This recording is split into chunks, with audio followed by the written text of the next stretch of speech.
Shalom. Selamat hari Minggu. Salam sejahtera buat kita sekalian. Hari ini nas firman Tuhan berdasarkan Almanak Gereja Kalimantan Evangelis diambil dari Injil Lukas pasal yang ke-24, ayatnya yang ke-13 hingga yang ke-35. Lukas pasal 24 ayat yang ke-13 hingga ayatnya yang ke-35. Sebelum bersama kita mendengarkan firman Tuhan ini, mari kita bersatu dalam doa. Kita memohon pimpinan kuasa Roh Kudus. Mari berdoa. Tuhan, terima kasih kami masih diberikan nafas hidup. Terima kasih karena kami masih boleh memuji memuliakan nama-Mu, meskipun di tengah keadaan yang seperti ini. Kami tetap bersyukur Tuhan, Engkau tetap menguatkan kami melalui kebenaran firman yang akan kami dengarkan bersama saat ini. Pimpinlah kami dengan Roh Kudus-Mu Tuhan, agar beroleh hikmat pengertian yang baik melalui firman-Mu hari ini. Di dalam nama Tuhan Yesus, Juru Selamat kami. Amin.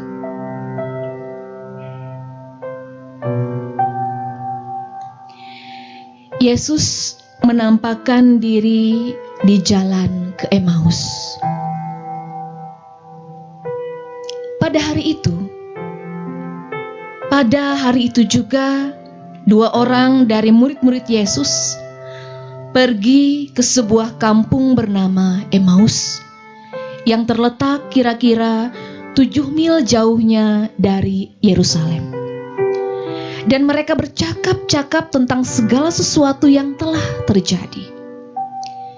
Ketika mereka sedang bercakap-cakap dan bertukar pikiran, datanglah Yesus sendiri mendekati mereka, lalu berjalan bersama-sama dengan mereka. Tetapi ada sesuatu yang menghalangi mata mereka, sehingga mereka tidak dapat mengenal Dia.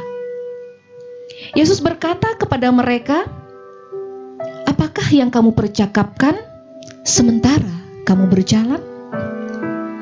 Maka berhentilah mereka dengan muka muram. Seorang dari mereka, namanya Kleopas, menjawabnya, "Adakah engkau satu-satunya orang asing di Yerusalem yang tidak tahu apa yang terjadi di situ pada hari-hari belakangan ini?" Katanya kepada mereka, "Apakah itu?" Jawab mereka, "Apa yang terjadi dengan Yesus orang Nazaret? Dia adalah seorang nabi yang berkuasa dalam pekerjaan dan perkataan di hadapan Allah dan di depan seluruh bangsa kami.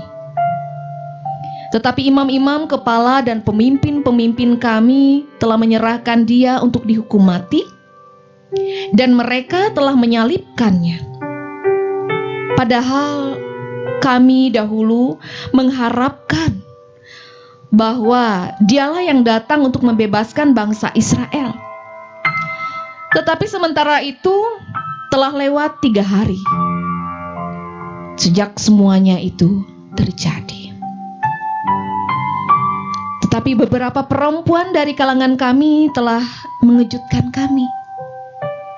Pagi-pagi buta mereka telah pergi ke kubur dan tidak menemukan mayatnya. Lalu mereka datang dengan berita bahwa telah kelihatan kepada mereka malaikat-malaikat yang mengatakan bahwa Ia hidup.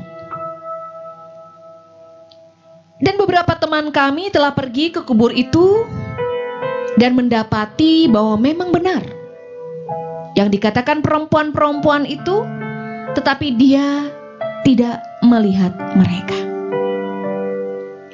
Lalu Ia berkata kepada mereka, "Hai kamu orang bodoh, betapa lambannya hatimu sehingga kamu tidak percaya segala sesuatu yang telah dikatakan para nabi.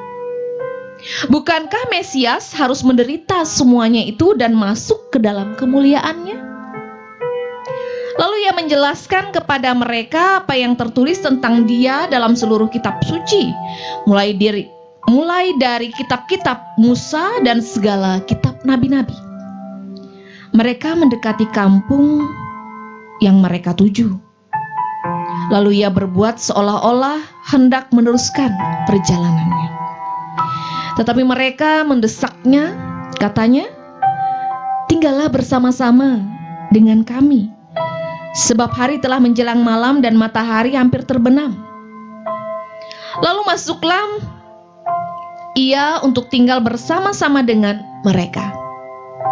Waktu ia duduk makan dengan mereka, ia mengambil roti, mengucap berkat, lalu memecah-mecahkannya dan memberikannya kepada mereka.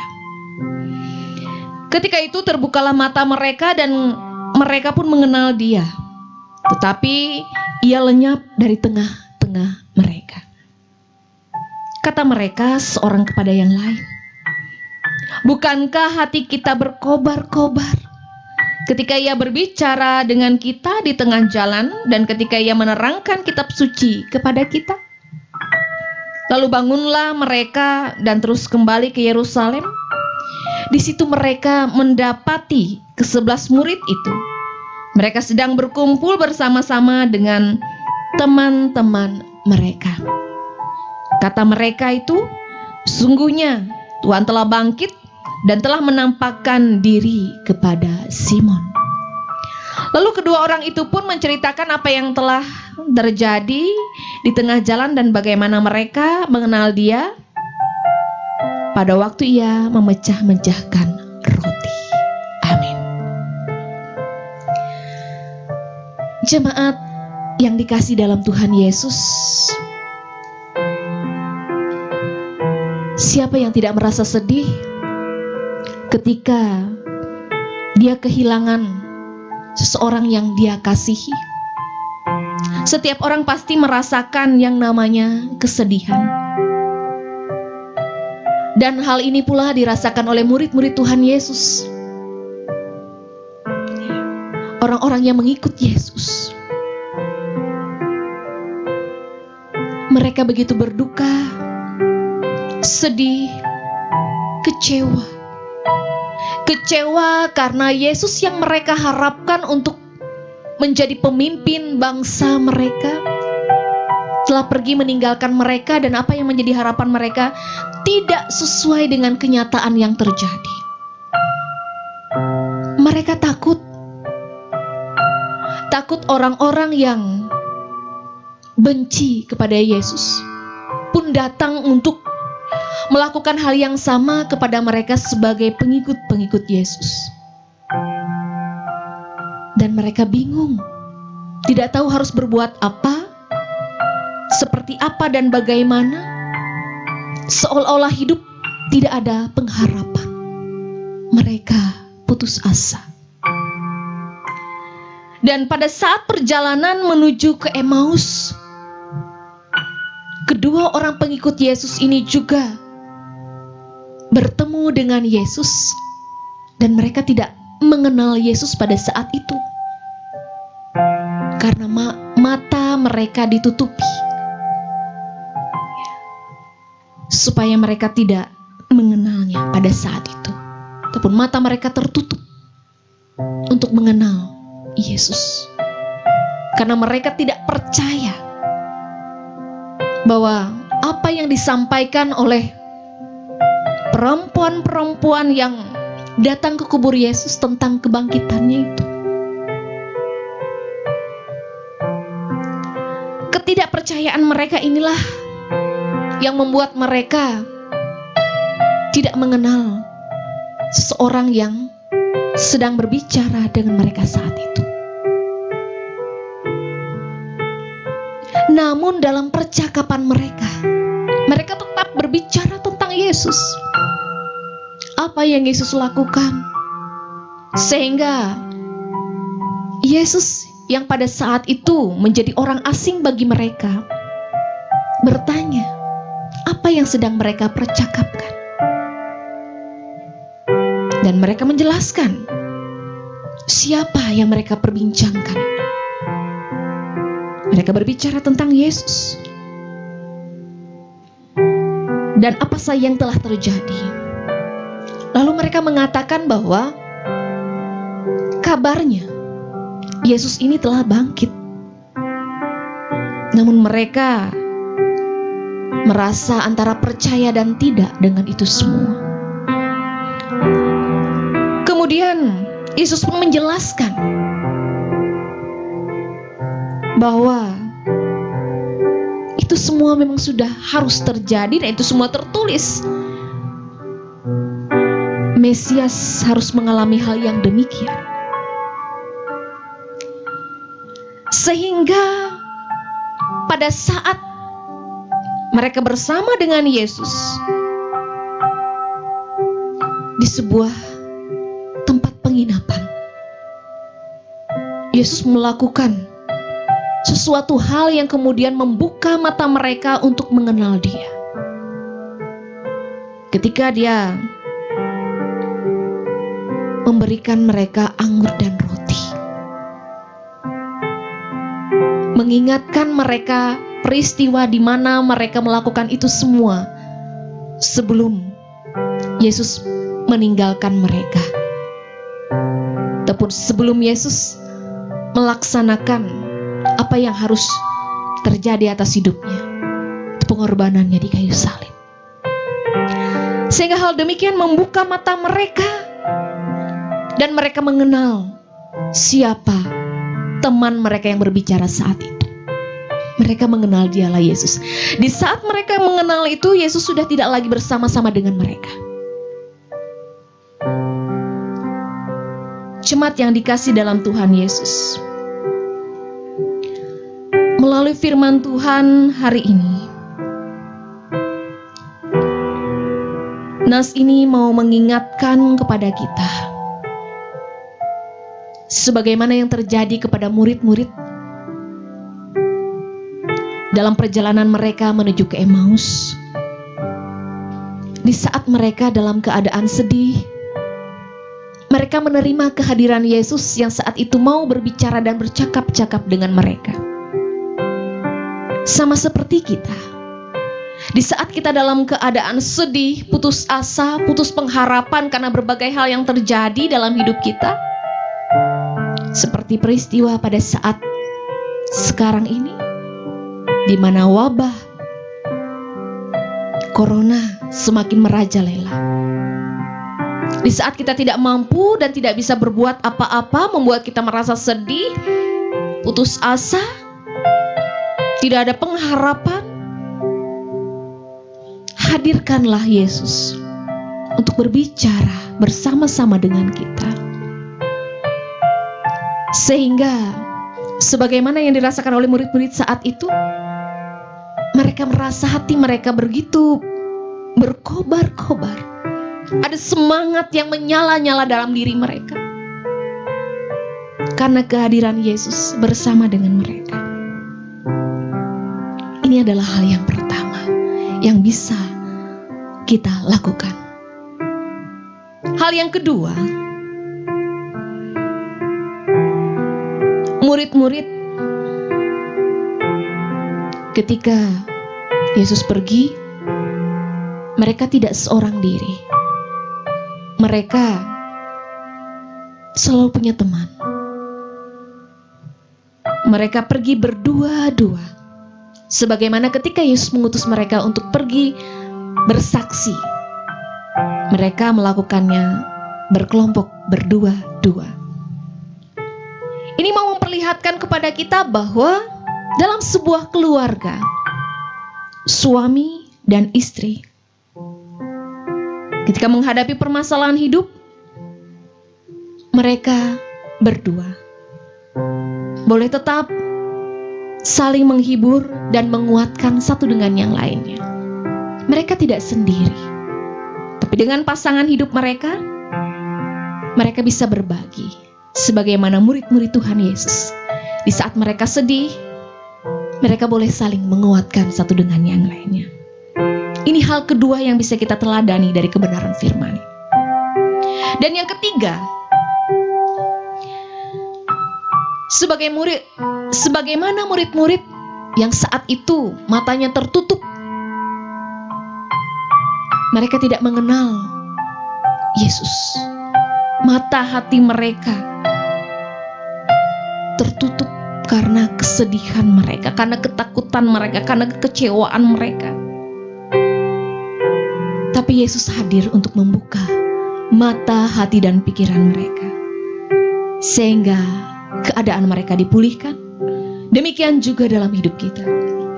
Di saat mata hati kita tertutup oleh kuasa dosa, kuasa kegelapan, kita melakukan banyak sekali kesalahan dalam hidup kita. Kita mengecewakan, kita mengkhianati, kita tidak lagi percaya, kita hilang pengharapan, dan kita tidak mengenal Kristus.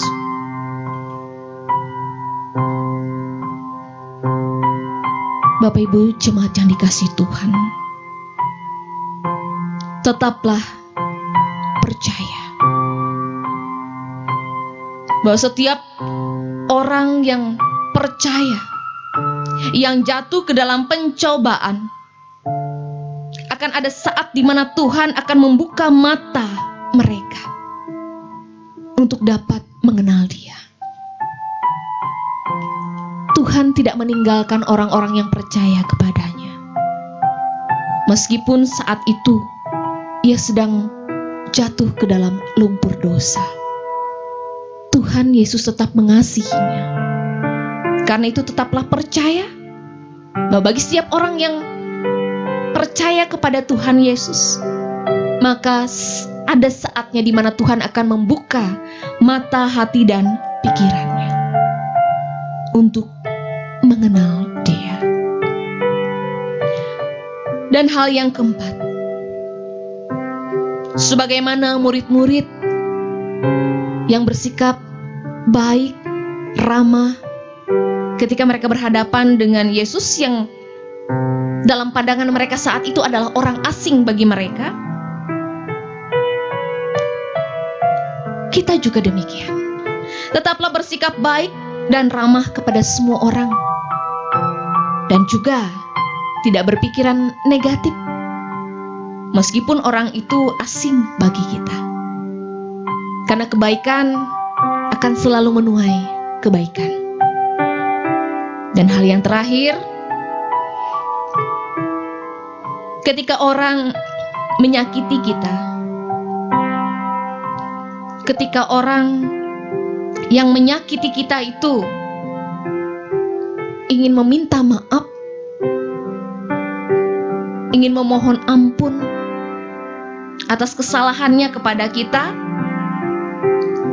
ampunilah dia dan lupakanlah segala kesalahannya, karena ia punya niat yang baik untuk bertobat.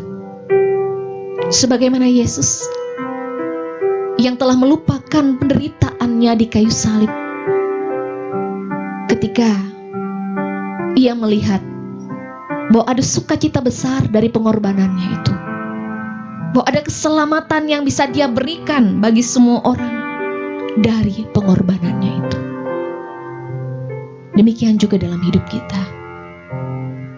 Seperti seorang ibu yang tidak lagi merasakan penderitaannya saat melahirkan bayinya, ketika dia melihat ada kehidupan yang baru bagi dirinya, itu dengan kehadiran seseorang yang membawa sukacita dan kebahagiaan dalam hidupnya.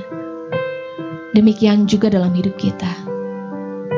Bila ada orang lain yang mau berbuat pun membaharui dirinya, mau meminta pengampunan, ampunilah. Dan apa yang kita lakukan adalah satu hal yang berkenan kepada Tuhan. Bapak Ibu jemaat yang dikasih dalam Tuhan Yesus, di tengah suasana seperti ini, biarlah firman Tuhan ini boleh selalu menguatkan kita, memampukan kita menghadapi segala pergumulan hidup kita. Tetaplah semangat, Tuhan Yesus memberkati kita. kebenaran firman Tuhan. Kita masuk dalam saat yang teduh. Kita berdoa.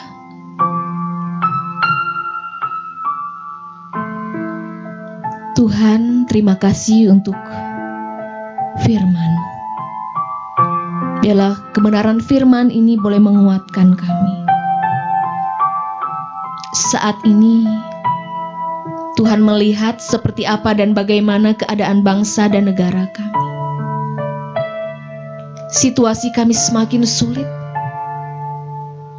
Kami merasa terhimpit, putus asa, hilang pengharapan ketika pandemi COVID-19 ini melanda kehidupan dunia. Dan kami saat ini merasakan itu semua. Tuhan, pimpinlah kami untuk selalu berhikmat dan bijaksana menghadapi hari-hari hidup kami. Pimpinlah para pemimpin bangsa kami untuk dapat mengatasi segala permasalahan yang terjadi dengan hikmat yang Kau berikan bagi mereka. Sertai dan berkati mereka yang saat ini berjuang untuk menjadi penolong bagi saudara-saudara kami yang terkena wabah ini. Pun juga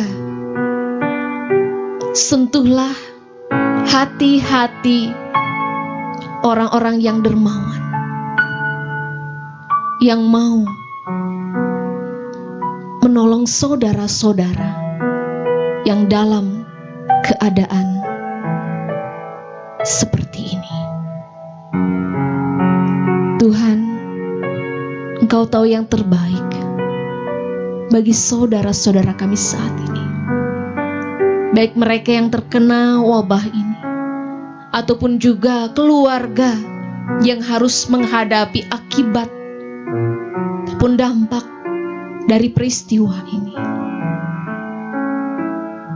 Biarlah kami boleh saling menguatkan, saling menolong, saling mendukung satu dengan yang lain.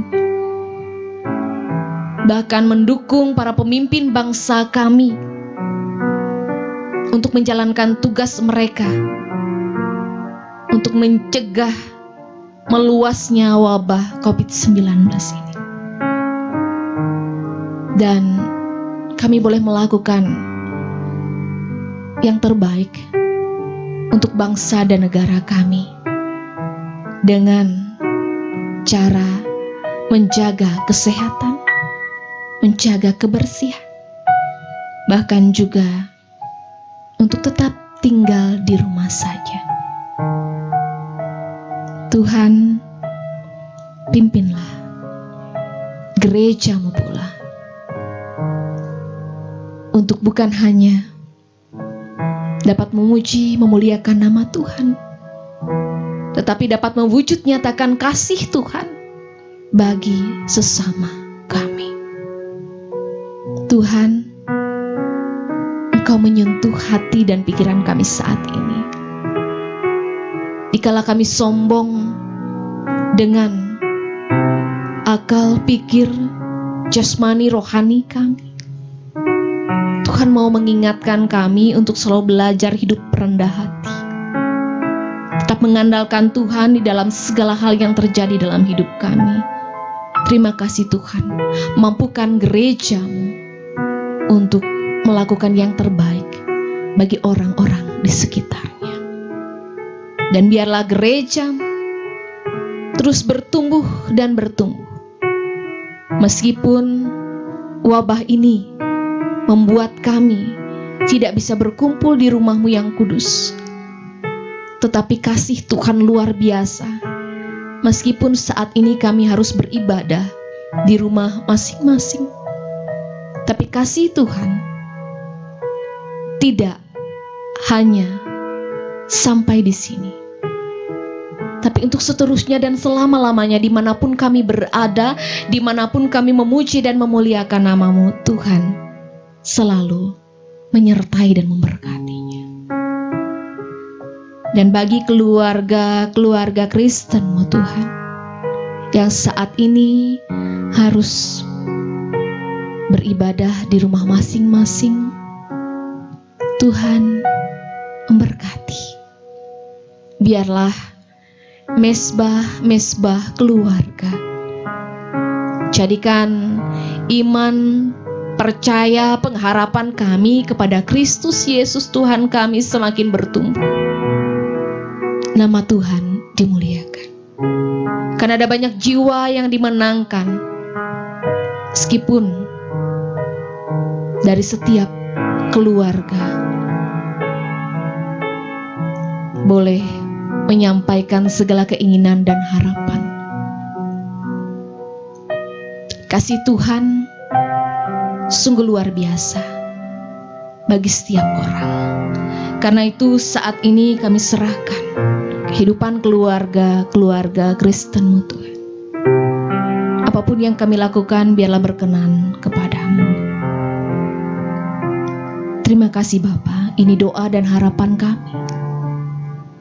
Ada banyak hal yang ingin kami minta, tapi kami percaya dan tahu Tuhan tahu yang terbaik bagi kami sekalian. Di dalam nama Tuhan Yesus, Juru Selamat kami yang sudah mengajarkan kami berdoa bersama. Bapa kami yang di sorga, dikuduskanlah namamu, datanglah kerajaan-Mu, jadilah kehendak-Mu di bumi seperti di sorga. Berikanlah kami pada hari ini makanan kami yang secukupnya, dan ampunilah kami akan kesalahan kami, seperti kami juga mengampuni orang yang bersalah pada kami. Jangan bawa kami ke dalam pencobaan, tapi lepaskanlah kami daripada yang jahat. Karena Engkau yang punya kerajaan dan kuasa dan kemuliaan sampai selama-lamanya. Amin.